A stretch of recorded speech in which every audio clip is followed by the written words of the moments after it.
Let's bring in the congressman who pressed Janet Yellen, the great Adrian Smith of Nebraska. Adrian, good to see you. Or congressman, good to see you, I should say. We're friends. Good I apologize for that. I should respect your position. That's all right. So, listen, we heard Joe Biden, when he wasn't under oath, telling the American people and whispering to us, it's only going to go for the very super wealthy. But then you pressed Janet Yellen on who's going to get audited by the IRS, and 90% of them are families and small businesses? Right. I mean, these are the numbers that they've mentioned before. And so when they plus up all of these new IRS personnel, IRS agents, and others, this is empowering them. And the numbers show that around 90% of those audits will be on individuals and small businesses making less than $400,000 a year. So, Congressman, what would the White House have to say about that?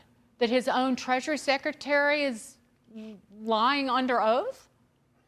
Well, the fact of the matter is they've tossed out various numbers, and they want to deny the 87,000 new IRS agents, saying that, well, they're just backfilling retirements. Well, the fact of the matter is they are about 12,000 personnel down from a decade ago, but they want to replace those 12,000 with 75,000 new personnel. This is about empowering the IRS, and there's no other way to describe it. So what's the Biden administration focused on?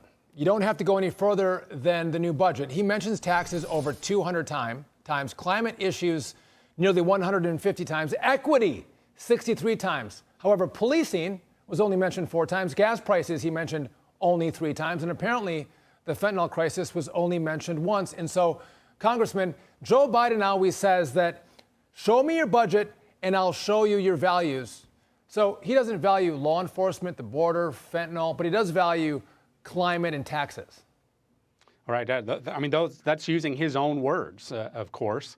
And, of course, they say that the customer service is just great at IRS now. I'll leave that up to the American people to make that determination.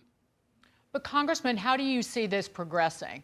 Because this looks like a Pluto shot in terms of a budget. It's a wish list, a socialist dry dream, I'll call it.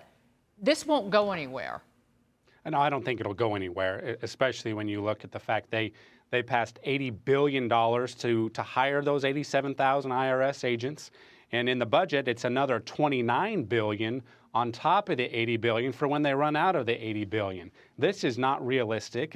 And sadly, if they put out all of these audits, you know, we will continue to hear, and I think that the number will increase. We will hear from the American people who have been audited, who already paid their taxes and did everything they were supposed to do, but then they incur the expense of having to answer that audit.